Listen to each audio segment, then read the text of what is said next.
Hey guys, Mr. Stevenson here, and I'm here to talk about some of our word work rules for this week. And it's the week of March, there we go, 23rd, 2020.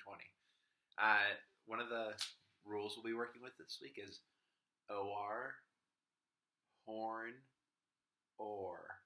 So you guys should try that. Good. Our other rule we'll be working with this week is AR, car, R. So you guys should try that. Good. And this is R, like the noise a pirate would make. We have a bunch of words to work with this week. Our first word is R. Put together. R. Farm. Good. Our next word for this week is something that definitely doesn't describe me, but it might describe some of you guys. Sh or t. Put together, it makes short. Good. Our next word for this week is one that hopefully we can start to put these away for the year, but you never know living in New England in March. So, arf, arf, scarf. Good. Our next word this week, and I can't wait for the weather to continue to warm up because I like to hang out on this. I'll give you a little hint. Or put together, you make porch. I bet some of you will tell me that you enjoy hanging out on your porch. This next one is something that I use to make things less stiff when I take them out of the dryer, but some people might use it when they're baking. Definitely not me, because you guys don't want anything that I would bake. It's arch. Put it all together, you get starch. Good. Our next word for this week has the same beginning consonant blend as starch. So let's see if you can spot the difference.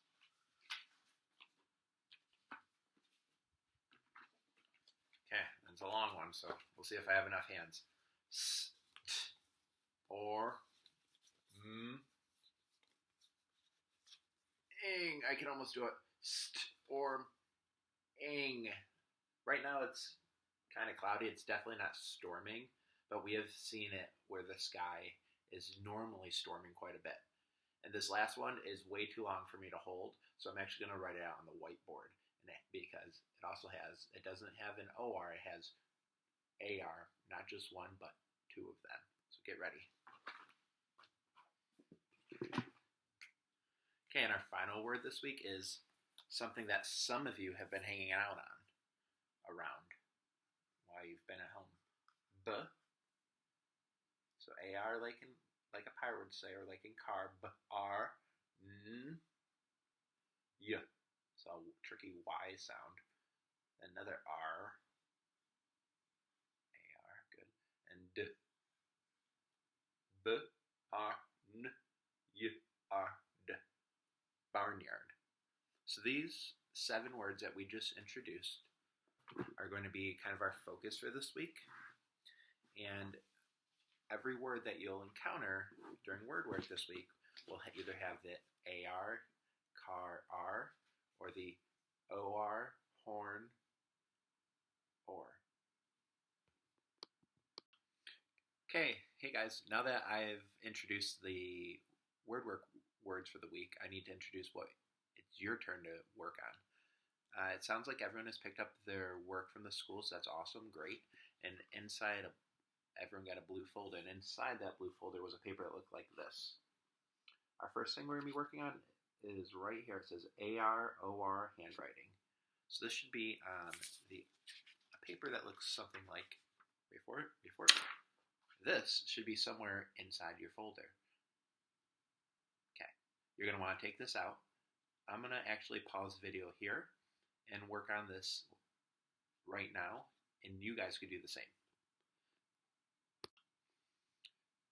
Okay, how'd that go?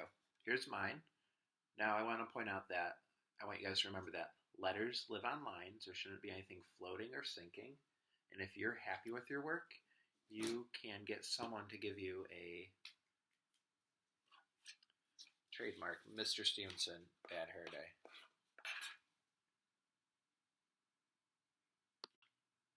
All right, guys, next thing in our to-do list is it says math pages 186, 187.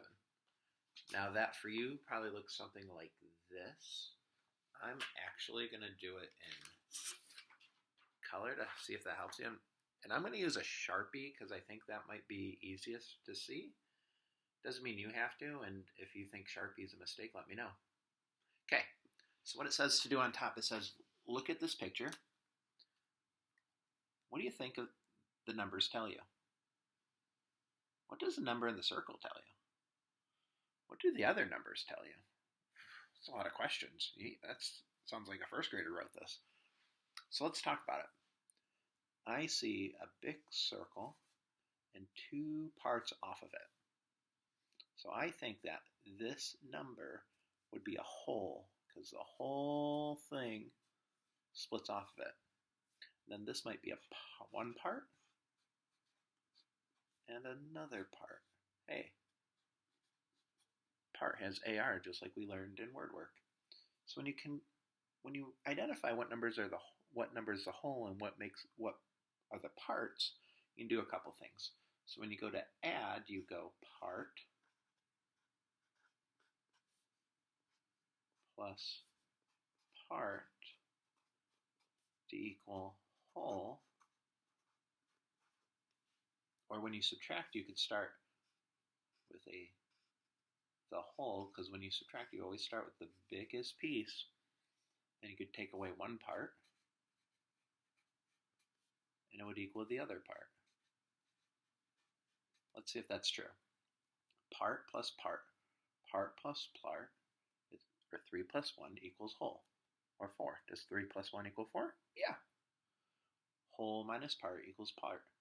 Our whole is 4. We're going to take away one part. 4 minus 3 equals the other part. 1. Is 4 minus 3 1? Oh, yeah. Oh, cool. Let's try this one. Okay, so if the circles are whole, and we have one part, can we figure out our missing part? Jinkies. Let's really take a look. So if we have a whole and a part, we could start with our whole and take away the part we know. So let's start with 12, take away 9. Would that equal a missing part? Yeah. What's 12 minus 9, everyone? Yeah, 3. Not bad, not bad. Okay, I'm going to do this first example with you, and then I'm going to have you finish the page. Okay, so we have our 8 up here in our... So I know our 8, our number in the circle is our whole. And then there's 2 parts part of it. One part is 7, and another part is missing. Okay, so it's asking us to add.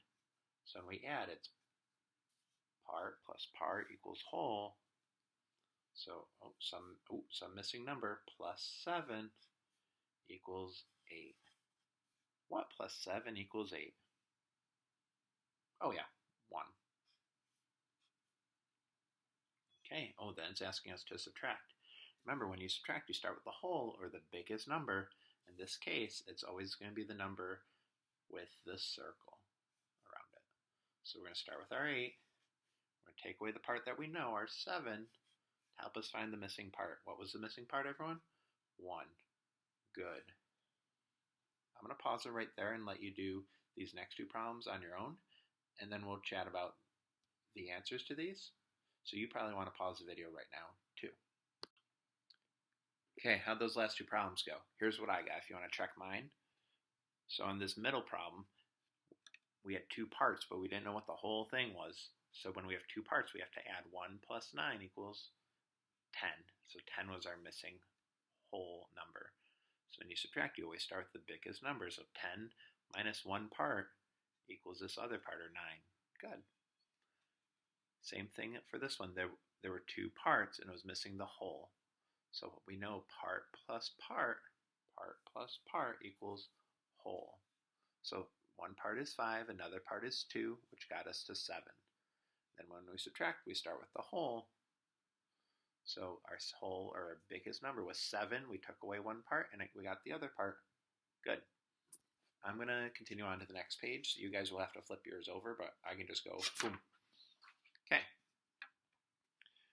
On this page, instead of writing one addition and one subtraction sentence, I want you to write both addition sentences and both subtraction sentences. Okay, I'm going to start up here with letter A. So we have a whole and a part. So when you have a whole to start, it's easiest to start with your subtraction. Our whole is always where we start when we subtract, both times. So in our first one, we can take away our missing part. 11 minus 9. Now, you may know that, you may not. There's a lot of different things you could use. You could make your own 20 frames to help you.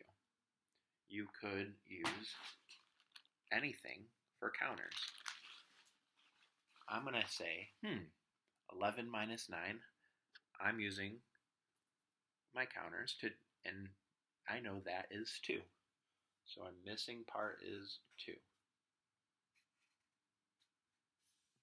So the opposite subtraction sentence, instead of 11 minus 9, we want to take our other part away, or 11 minus 2 now, which equals our remaining part of 9. Okay, and when we go to add, you want to do part plus part to get a whole. So we can go 2 plus 9 equals 11. We can go 9 plus 2 equals 11.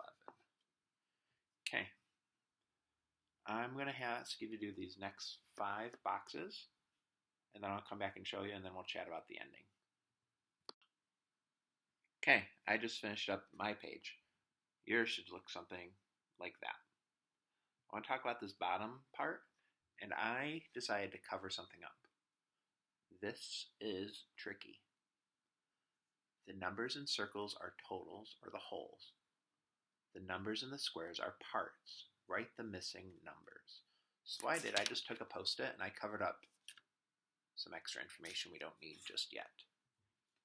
So if we have 11 and it shows us that one part is 6, so how could we find that missing part? Well, we could take our whole 11 and take away 6. 11 take away 6 is 5. Good.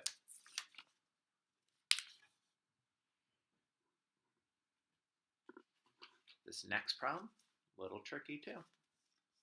Okay, our whole is 9 and one part is 5. What's that missing part?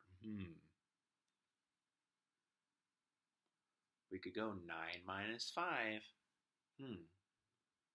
There's a lot of ways you could figure that out. Many of you know it.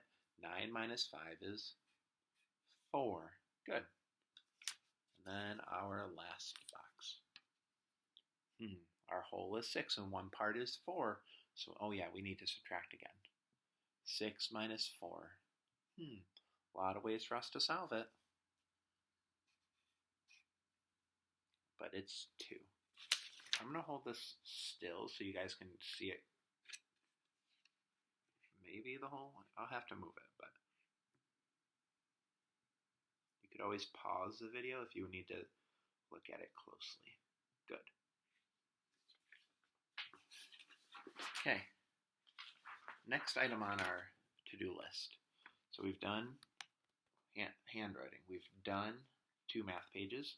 Now it says write a letter to a classmate. And inside your folder, I believe I may have stapled these together, I don't quite remember, is something that looks like this. Okay? And I want to point out that there's a long line on top, off to the side, and then everything else is lined up. This is the way you want to organize it.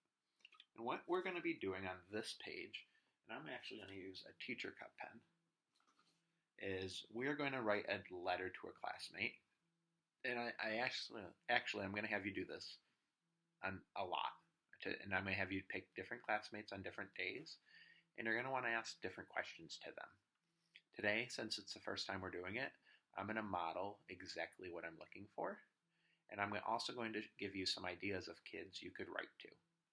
So I brought from class our names that I just picked. So I'm going to actually pick 3 names, and you guys can choose who you write to.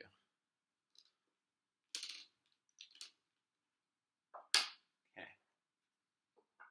Option 1, Ella. Option 2, Eden. Option 3, Ryan. I'm going to pick Ryan since he's right here on top of me. So what you want to do is you want to write the date. I know I always say the first step's always the same. It's to write your name, but when you're writing a letter, you want to write the date. Now, if you don't know the date, I have it magically way back here. It is March 23rd, 2020.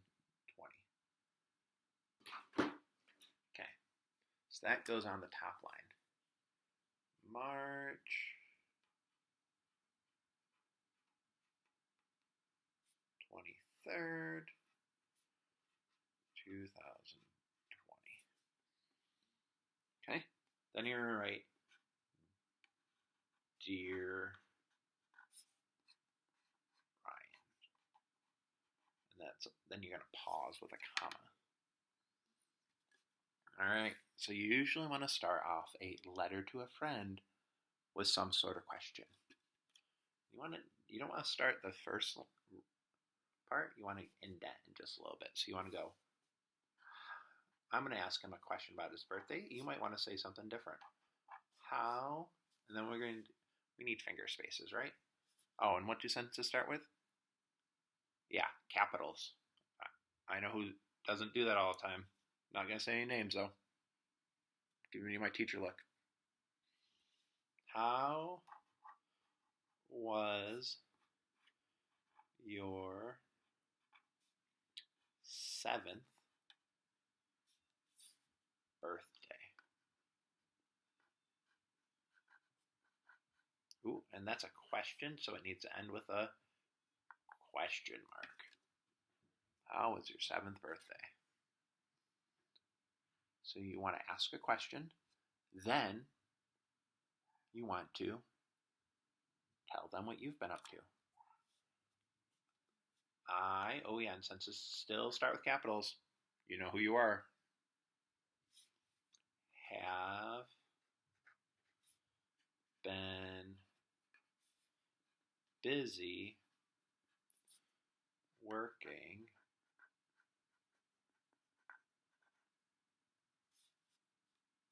do I have finger spaces here? Yeah, I'm sounding everything out. From my living room.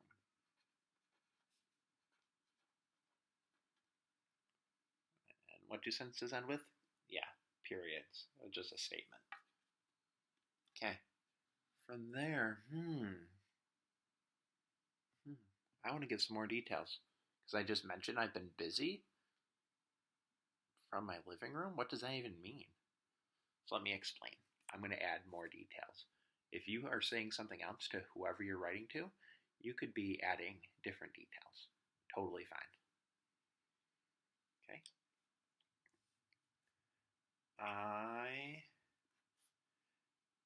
have taken over our living room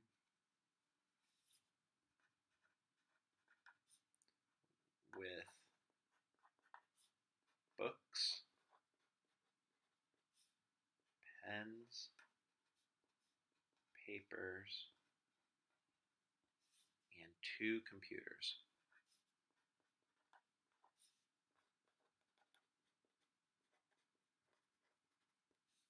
Now I made a list: books, pens, papers, and 2 computers. So when you have a list of more than 3 things, you need, a list of more than 2 things, you need commas. Comma, comma, comma, and last item.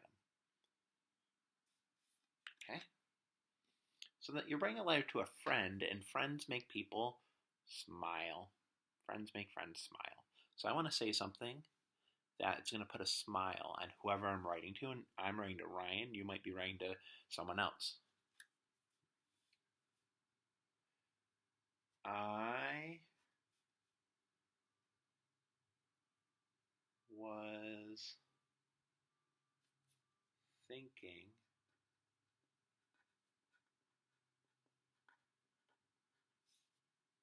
about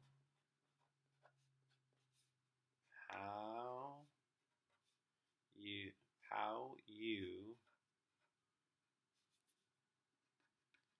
make other first graders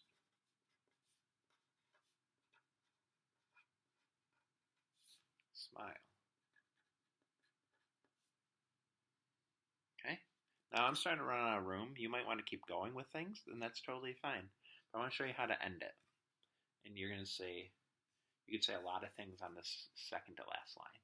You could say from your friend. You could say sincerely. You could say your friend. You could say talk soon.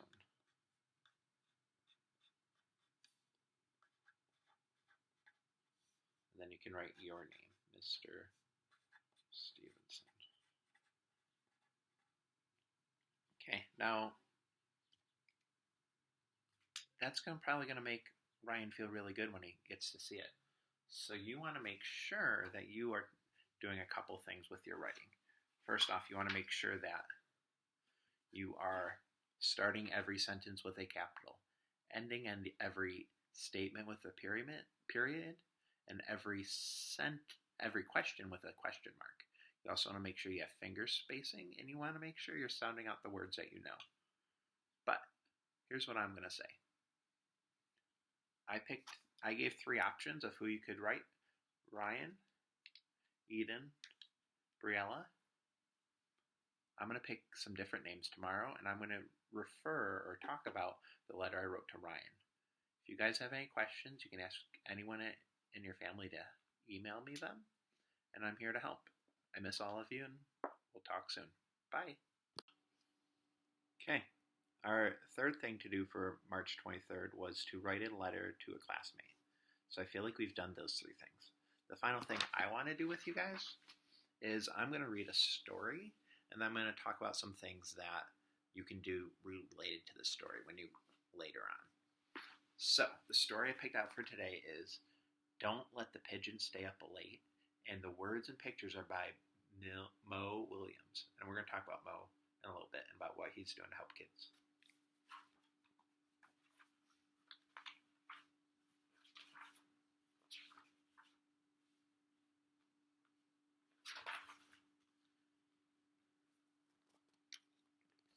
First of all, I'm not even tired. In fact, I'm in the mood for a hot dog party. What do you say? No? If Pigeons had bigger shoulders, he'd look pretty grumpy. I hear there's a good show about birds on TV tonight. Should be very educational. How about 5 more minutes? Come on, what's 5 minutes in the grand scheme of things? What? What? I'm not tired. You know, we never get to talk anymore. Tell me about your day. Oh, I've got a great idea. We could count the stars. Can I have a glass of water? Studies show that pigeons hardly need any sleep at all. It's the middle of the day in China. I'll go to bed early tomorrow night and said, hey, hey, ho, ho, this here pigeon just won't go. Please.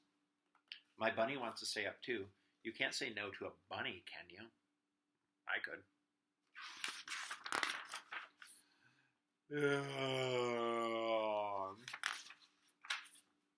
Okay, that was not a yawn. I was stretching.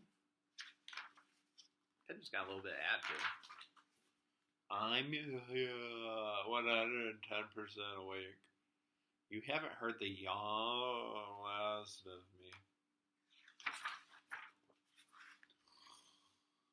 Great work, thanks.